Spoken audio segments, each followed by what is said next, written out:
Hello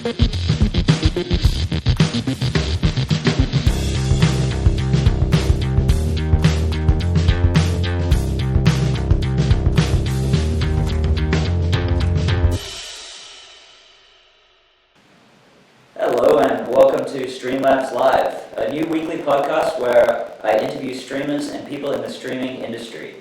I'm your host, Doug Vanderlei, broadcasting to you live from the Streamlabs Vancouver office, located in the unceded territory of the Coastal Salish peoples of British Columbia. Before we get started today, I'd like to introduce Streamlabs Merch. Create your own online store in seconds, get paid every month, receive custom alerts with each purchase to thank your viewers. And with worldwide shipping and lightning-fast delivery, it's truly magical. Create, design, and start your own custom store by visiting streamlabs.com/merch now. Now, some of you might have noticed this little box down here in the bottom left-hand corner of your screen. That's actually a live view of my phone screen, in which I'm using the Streamlabs OBS remote to produce this entire podcast at the touch of a button.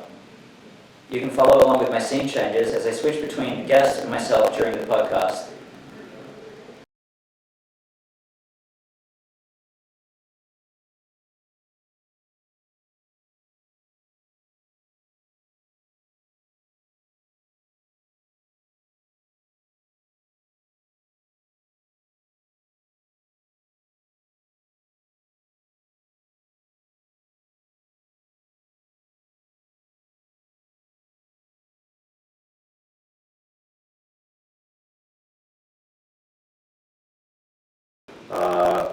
Light bulb stuff or whatever.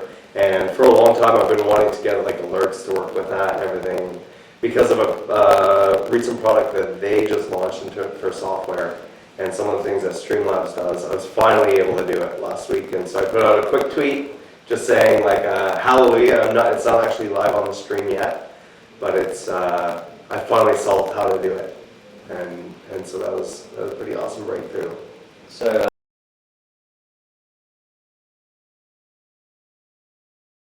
.com/WTFOSaurus. great. So it's safe to say you're primarily a Star Citizen streamer, or have in the past. For some of our viewers and listeners out there who don't know much about the game, maybe you can tell us a little bit about it. Yeah, so it's a crowdfunded game. I mean, a lot of people have heard of it for sure before, but it's a first-person MMO game that is being built and in production, and was originally crowdfunded.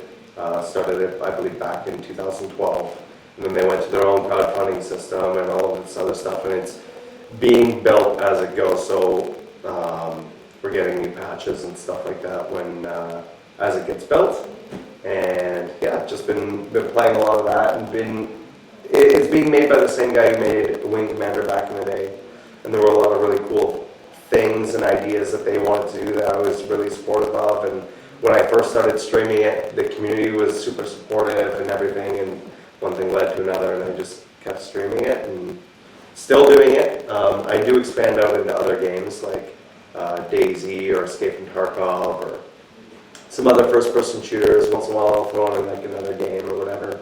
The Far Cry 5 DLC, Hours of Darkness, just came out last week, and I sat down and played through the entire thing and beat it in like one sitting.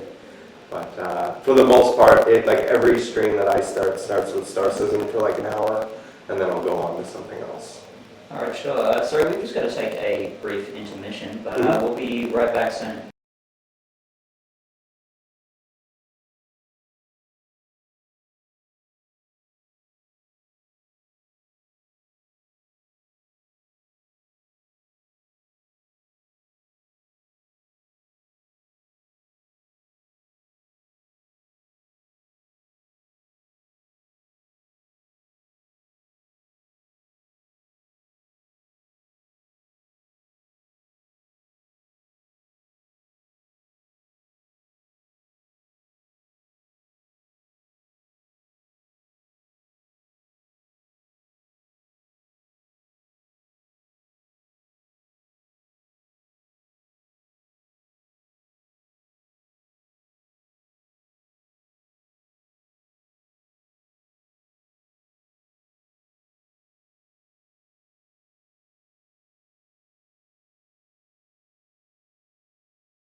All right, and we're back. Just had a little bit of trouble with the audio. Just working on Hopefully getting. it's better now.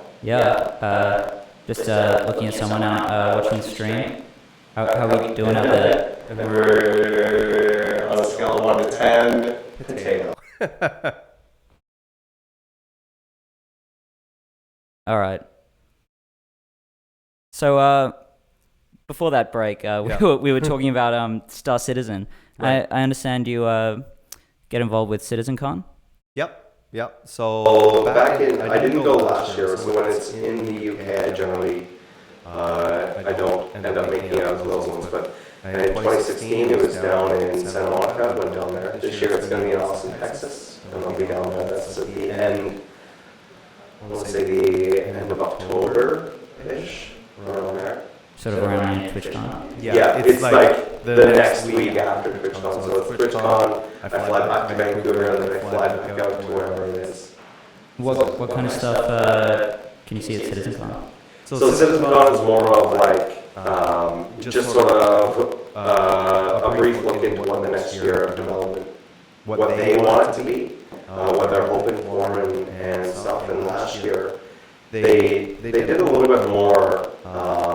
They're making it sort of more under convention with different booths and being able to talk to developers and sitting down and playing games. But the times that I've been, it's been more of just like a several-hour presentation, and then maybe there'll be like a bar meetup or something afterwards. But it's nothing too extravagant or too big right now. I mean, the game is still not even a game yet, so the convention isn't really a big convention yet. It's not the same thing you'd see at, say, BlizzCon or something like that. Are you hoping for any big announcements in the game this year? I mean, you're always hoping for big announcements for it, for sure. For me, it's the sort of, I want to make sure that they do the game properly, do it right. So while a lot of people are and I mean, there is a certain speed I'd like them to get things done. But at the same time, I understand that sometimes it takes some time. I would like to know more about their single-player game, Squadron 42. I'm hoping that we're going to hear something about that this year. But besides that, I mean, I have an idea. They put out like a roadmap for the next year and what their quarterly patch cycle looks like, right? So they stick to, there's actually a patch right now that's in testing. And at the end of every quarter, they put out a new patch. Yeah. So I mean, I've been doing that. But like I said, I've also been getting into more games recently as well. So I don't have to just stay with the one game or whatever, and sort of diversify out into different content. There's not a lot of games that I really enjoy playing. Most of the games I like are more of the hardcore first-person stuff, like Escape from Tarkov, Arma, stuff like that. So this year actually looks really good for a lot of different releases, and so I'm going to be sort of sleeping and getting into more of those as well. So you mentioned playing some other games as well. Do you stream those as well? Yep. So like I said, I'll start the stream off with like an hour or two of Star Citizen. Maybe there's like it's a big news day or something, and it'll be longer than that. Or if there's a new patch, right, we'll do a whole 8 hours of Star Citizen or whatever it is that we're playing. But what I'll do is I'll do like an hour of that, and then we'll switch it over to something else, you know. And then, just depending on what it is. Like the other day, we played some Jurassic World Evolution, which is generally not the style of game that I play at all. But, you know, some of the people in my audience were curious to see what it was like and play it. And I want to start doing more cooperative games with, you know, other streamers and stuff like that, doing just fun stuff with VoIP and whatever. Who else do you stream with? So I run a stream team called Redacted, which is a whole bunch of other Star Citizen primary streamers. So while all of them stream Star Citizen, they all play other things as well. And then I have friends in Vancouver and throughout the streaming community as well. You know, Camcorder Kid, we have Fake Uniform, there's Kiante, there's all these other guys that I play with as well outside of that team. But for the most part, I stay within the team of Redacted. And we'll do like, just recently actually, we're talking about doing maybe a bi-weekly thing where we get the whole team, which is I think like 8 to 10 of us or something like that, if you include the YouTubers and whatever. And we'll all get on and we'll play something completely different. Now we're all known for Star Citizen, but we'll all get on and play something like Raft or play something like Sea of Thieves or something like that, and just have a good time and just maybe talk about Star Citizen and stuff while we're playing it, but do that kind of stuff. So you mentioned Redacted, and you actually have a podcast with them, the Redacted podcast? Yeah. What's the sort of format of that one?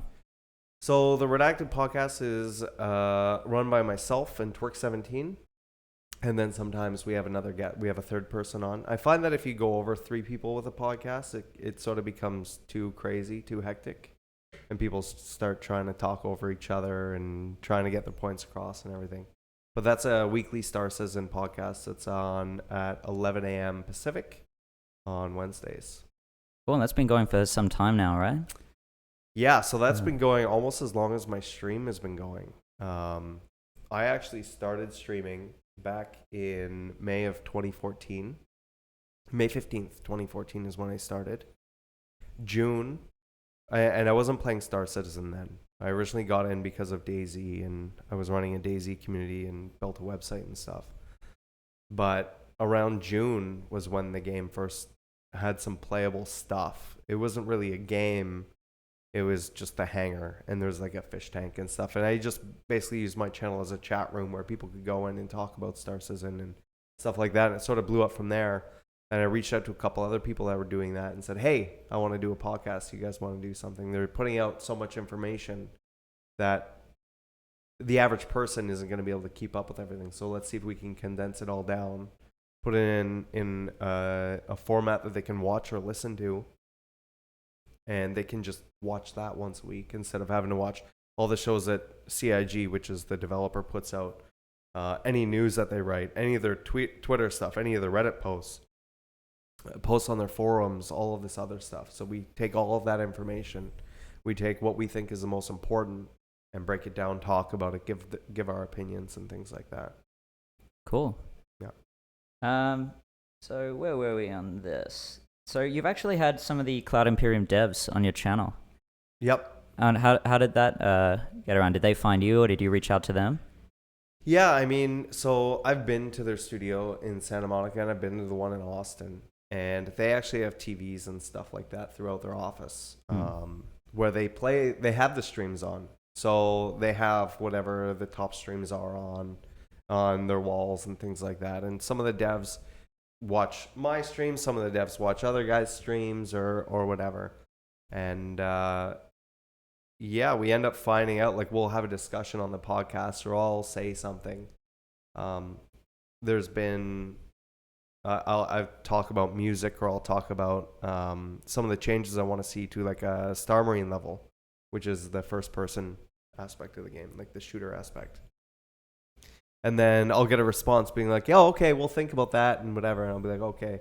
Normally they have like CIG in their name or whatever, and I'll verify that through some of my other channels of the community manager and things like that. In your Twitch chat, they'll have that. Yeah. And so I'll know who's a dev and who isn't. And for the most part, there's a couple people like Matt Sherman, who is one of the ship designers. And then we have like Christian CIG, we have Luke Presley. Like there's all of these guys that aren't community facing, but are more of like guys who work on more the technical side, or artists, Jeremiah Lee, stuff like that. So having those guys come on and not only be able to ask them questions right there, but being able to have the chat ask them questions or have them clarify things. Like they're always there during the podcast, which is really awesome to have that. So if there's something that we're not sure about, we can sort of ask them, and then if they don't have an answer for us, and they'll be like, we don't have an answer, but if there's something that needs clarification, or maybe we're wrong on something, they'll clarify it, and that's always good too. It's cool to have that interaction in between a developer and the stream. I haven't seen that in any other games. I haven't seen that with myself with anything else like that before. Yeah, it's good that they're quite active in the community. Yeah. Do you think that's helped the growth of your channel? I mean, it definitely hasn't hurt it, right? Like if you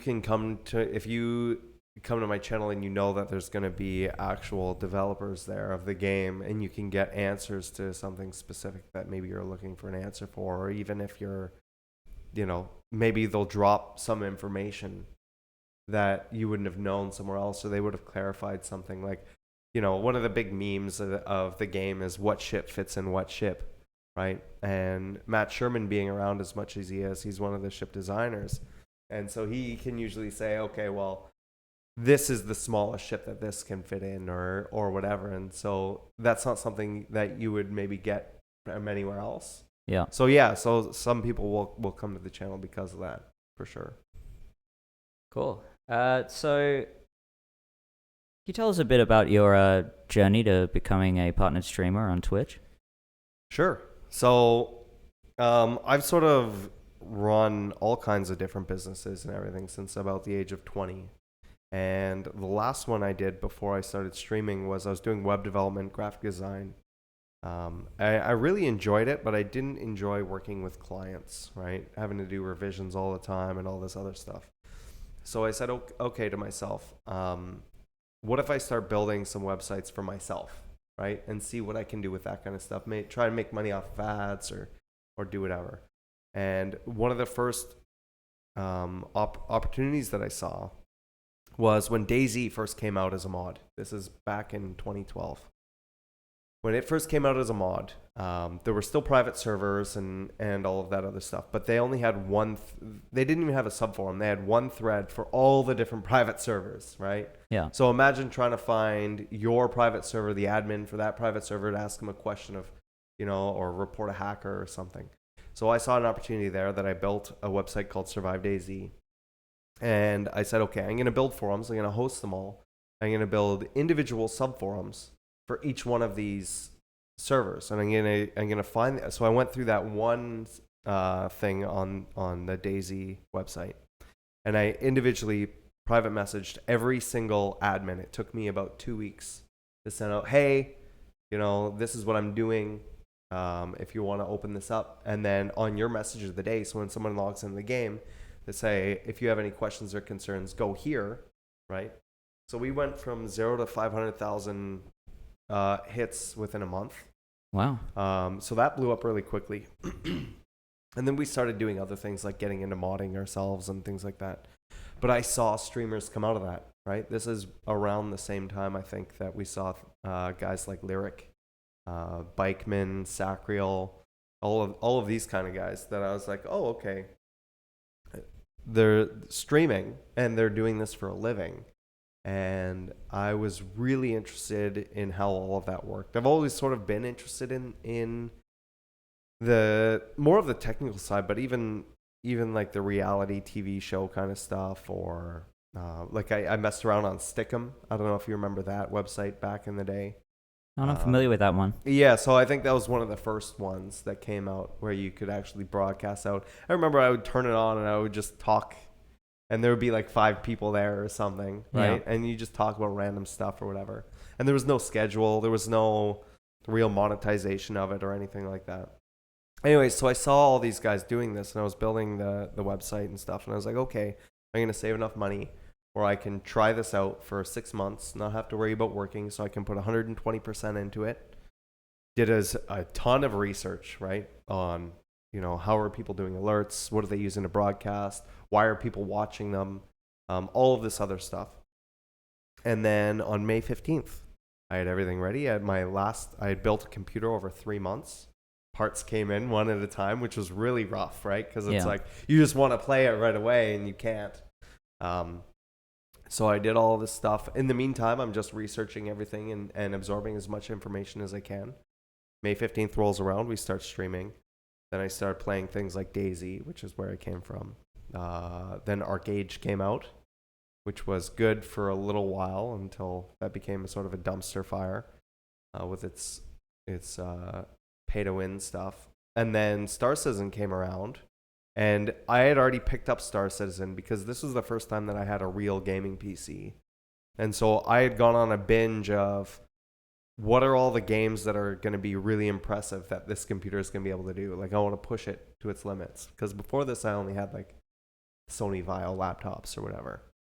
And I remember seeing Star Citizen, everything they wanted to do, so I backed that. And then when they first came out with their stuff, I was trying to keep up with all these different games and everything. Like I said, we sat in the hangar, we looked at the fish tank, and I just sort of made a talk show about it where we just sat there and talked about the game, did a bunch of theory crafting and things like that. One thing led to another, and then eventually they had like this dogfighting module in. And then by the beginning of August of 2014, I got partnered. I was averaging around 300 or something viewers at it within the first couple of months of me doing that. It was just a lot of really good timing for just doing everything. And then I said, okay, well, if I'm able to maintain this, I'll do this as a full-time thing. If not, then I'll go back to the web development. I'll do this as a hobby, and that's okay, and see sort of where it goes. And it's been full-time since then. And it's had its ups, it's had its downs, and everything in between, but... You were telling me just before that even your dog is affiliated now? Yeah, so I like to try and push what I can do with stuff, right? We talked about the hue lights and doing that. I have a little GoPro and gimbal, and she has her own phone and her own SIM card and stuff like that. And so I was like, okay, well, when I would stream, in my bedroom, I have a TV, and I would put that on, and I'd go to YouTube, and I'd put on, I'd search dog TV, right? And it'd just be, calming music, and there'd be a lady being like, good girl, good boy, who's a good dog, right? And in the meantime, it's just this first-person view of a dog playing in a dog park with these other dogs it goes on for 6 hours or something. And I was like, well, I'm going to put this on YouTube, but is this something that people would like to check out or do? And it's just more of a little social experiment. And she streamed for about a week and a half, and this is just after the affiliation thing came out. Yeah. And I got her affiliate. I didn't put up any emotes. I haven't really kept up with that stream as much as I want. But, I want to do more of her training stuff and things like that. So we do search and rescue with her. So cool. She's a highly trained Belgian Malinois. And so I thought it'd be interesting to do that stuff. But for the most part, it's just been the streams of me taking her out on a walk. And there's just a first person view. Sort of, it's on her back. It's got a little gimbal. And you can see that on twitch.tv/Aurora K9. So letter K and then number 9. Aurora K9? Aurora K9, yeah. So it's safe to say every man and his dog is affiliated now, right? Yeah, exactly. If it's all right with you, I just got to do another little ad read and we can get back to it. So introducing Streamlabs merch, our all-in-one solution for branded custom apparel that represents you and your community. It's the fastest and easiest way to start your own custom merch store, get paid every month, receive custom alerts with each purchase to thank your viewers. And with worldwide shipping and lightning fast delivery, it's truly magical. So how does it work?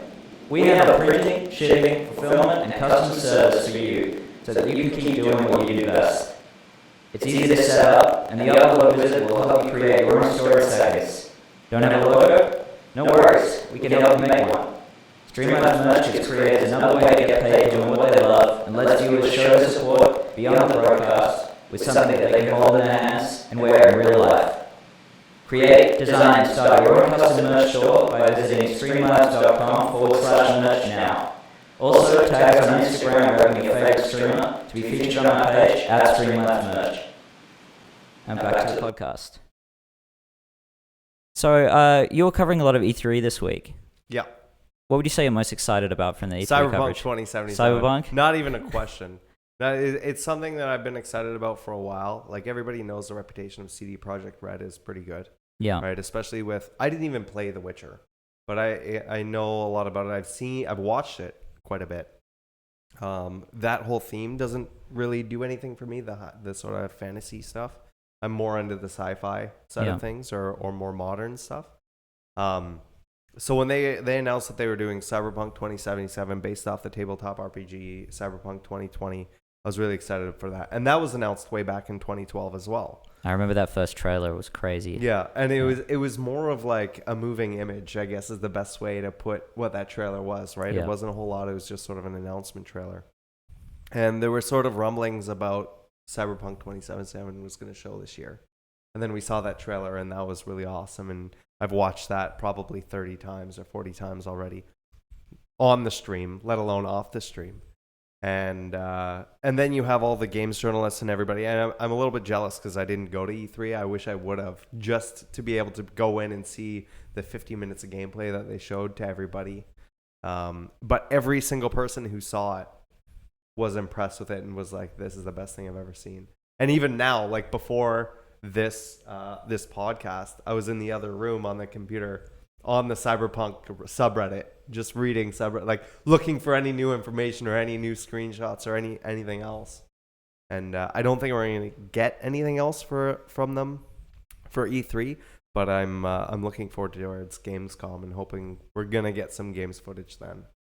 But that's something that I'm very excited about and blew out everything else for me. So it's definitely the best thing you saw. What would you say comes in like a far second? Probably Beyond Good and Evil 2. Although once again, we still really haven't seen a lot of gameplay about it. It is something that I was interested in. I never played the first one.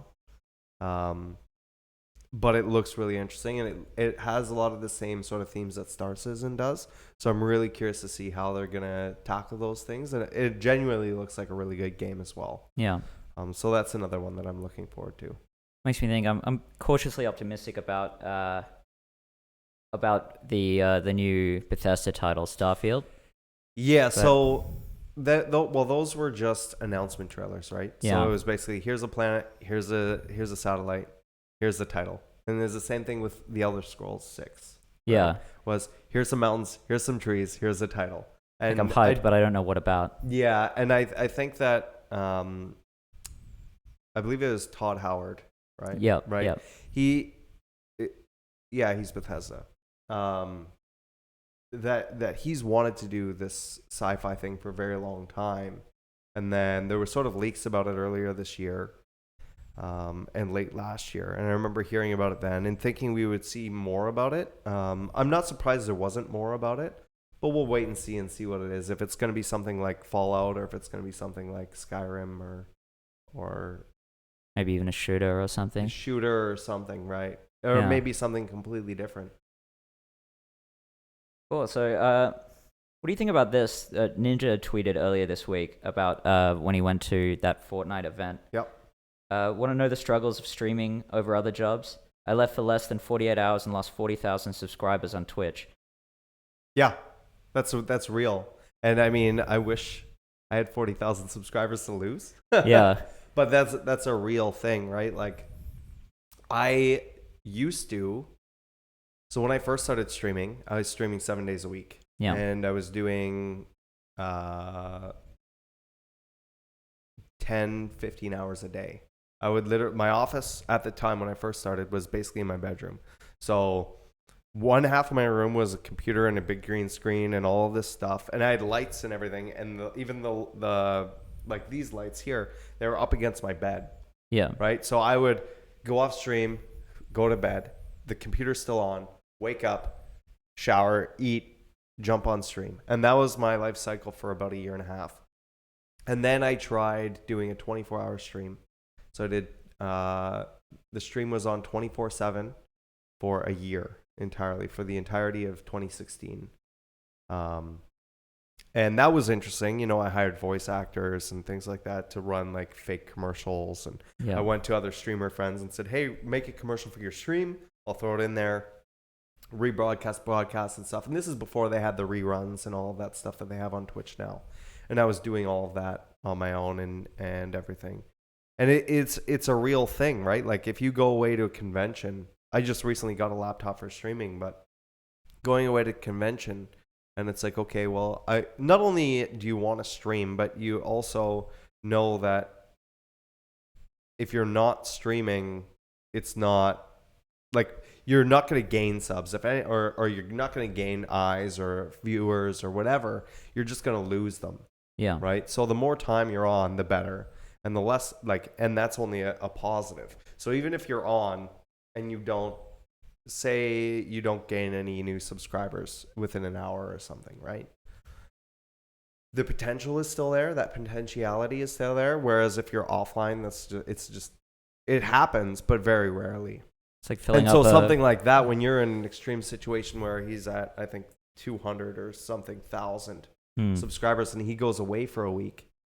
And this is why I love and hate conventions, because if you go away to a convention and you don't have a way to stream while you're there, then not only you, depending on if you're paying to be down there, right? So most of the conventions I go to, I'm paying out of my own pocket to fly down there, pay for my hotel, eat, do all my stuff while I'm there. So I'm spending all this money, but then you're also not making any money from doing your streams, whether that be through bits or donations or subs or whatever, or ads, anything. So there is definitely a grind to that. And sometimes that can be really scary. I've been trying something this year where if I don't feel like, especially with Star Citizen, if I don't feel there's enough content there, and there's nothing else I want to play, I'm on. I make sure I come on every day, but I'll do a minimum of a 2-hour stream. Whereas before I would do 10 hours minimum. Yeah. And just because for my own sanity, it's instead of like wearing myself out and not having any time for anything else, I have a highly active dog, right? Which is one of the reasons I got her, was to get me out of the house, get me to do more stuff, get me away from the computer as much as well, because I saw how much it was sort of sucking me in and sort of taking over everything else. But at the same time, there are those other things that you're worried about, like, okay, if I go away camping this weekend, am I going to lose subscribers? Or even when we came down today, I was like, look, guys, I got to end the stream a little bit early because I have to come down to the Streamlabs thing.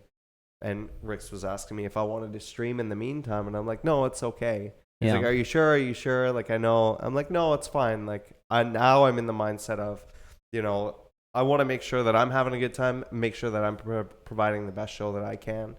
And, anything that if I don't think it's going to be whatever, I'm not going to push myself. I'm not going to, run myself into the ground that way, I guess is the best way of putting it. Yeah, I think it's really important. Yeah, it's really important. And it's really hard to do at the very beginning. Like I was doing 18-hour streams all the time. Like I said, 24/7 for a year, which you don't even sleep then, right? Yeah. Like you have the stream going. Yes, it's all also pre-recorded stuff and everything, but you're checking on it every 20 minutes. Yeah. Because of the way that I've had businesses and everything, I don't sleep a lot. Yeah. But I have 2 sleep cycles of 3 hours each. So I break it up into 2 different times. I sleep 3 to 4 hours each time. And even with that, like I felt like the 24/7 stuff, I was getting up all the time and checking, and I would have a monitor turned around so I could see from my bed, or I'd pull it up on my phone and see if there's anything that needs to be whatever, a video froze or whatever technical difficulties or anything else that came up as well. Is it sort of chilled out a bit now? Yeah, it's chilled out. I mean, at the same time, I'm always looking to see what I can innovate with. Yeah. And seeing what I can do. Like I would love to do, and I will at some point, is some sort of stream house thing where it's a mix in between the normal streams and like a Big Brother sort of situation. And there's a lot of things that you could add on to that. Like I'd love to do like, if we ever get that Elon Musk internet, right? Yeah. Where it's a gig up, a gig down anywhere in the world, doing something like an RV where you travel from city to city. You build a studio in the back of it and you stop at different places, meet different fans and meet different people of the community, other streamers, do stuff with them, hang out with them, right? Like for me, it's all about bridging that gap in between the content creator and the viewer. And that's what's so different about YouTube or traditional media or anything like that, is there is such that interaction between the audience and the creator. And I want to see how small of a gap I can make that. And so by, and just innovating with other things as well, the technology side of everything is really exciting to me as well. So trying to bring the best parts of Twitch and trying to bring the best parts of technology and putting that all together. Cool. Yeah. We've got another news story here. On the Today Show in my home country of Australia, armchair psychologist Sandy Ray claimed that video games like Fortnite, of all things, lead to violence in children. Yeah. Do you have any thoughts on that whole debate? I mean, first it was rock and roll. Right? Yeah. Then it was cartoons and D&D. TV shows, and then it was then D&D back in the day. Yeah. It was for the Satanism and whatever. And I mean, they're always there's always gonna be something that the older generation is not used to. That's brand new, right? You hear it with the internet. What about the children? All of this other stuff. It doesn't even necessarily have to be video games. Oh, YouTube's corrupting people, or video games are corrupting people, or TV shows, or movies, or media, or whatever. And I think that, especially as everything sort of comes in and is more and more, that's not anything new, right? Yeah. I grew up anyways with, video games are terrible and all this other stuff. And this was back in like Nintendo, Atari and all of that other stuff. Yeah.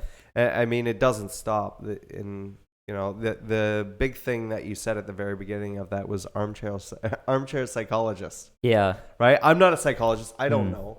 But I mean, I feel like there's been a lot of studies done, and I feel like it's been a long enough time that if there was any credible information of that, then you would see maybe a lot more than you do. And there's people will try, and you see with any tragedy that comes up or something like that, sometimes they try, this person played this video game.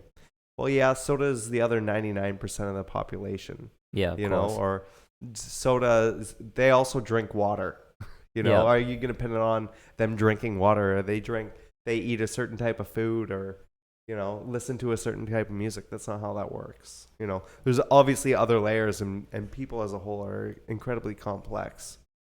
But trying to pin it on something like video games or anything, I think if anything, it's the opposite. I think it's an outlet for people I know for myself, when I was a kid, I used to get bullied a lot and whatever. And I used to immerse myself in games like Final Fantasy, right? Yeah. And I would just lose myself in that, and that would just sort of take me out of that, instead of me resorting into something like violence or turning into, anything else. It really kept me out of trouble when I was a kid, for sure. And now with like new technologies as well, and things like Twitch and streaming, online multiplayer, I found all games have done has made me more of a social person. Yeah. I'm able to be. It's beautiful because I'm able to be really social, but not have to leave my house.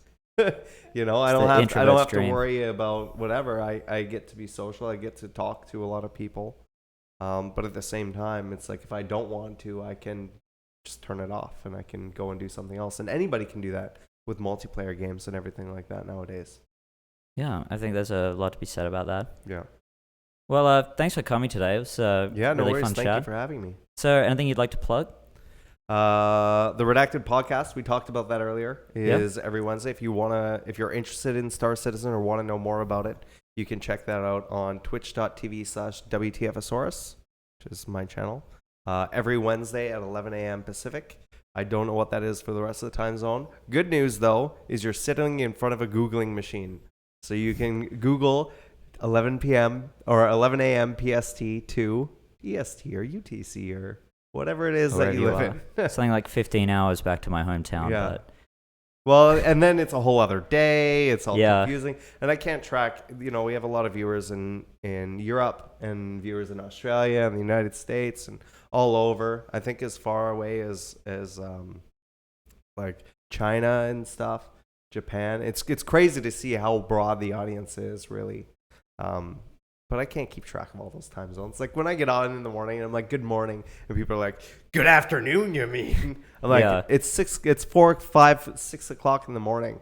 Yeah, it's morning here. It's morning here. Yeah. I'm like, exclamation point time. The time for WTFOSaurus is... Maybe we need a standard internet time. We do. I think we just need to get rid of time zones in general. That's interesting. Yeah. That's a subject for another time. Let's deal with daylight savings time first. That needs to go. And Yeah. then just make a standard time for everything. Well, thanks everyone for joining us today for the first episode. If you missed it, we'll be posting a VOD on the Streamlabs YouTube channel, which you can find in the link below. We'll also be releasing the podcast as an audio download next Wednesday on all your podcasting platforms. You can follow Streamlabs on Twitter at StreamlabsHQ. You can follow the podcast at Streamlabs Live.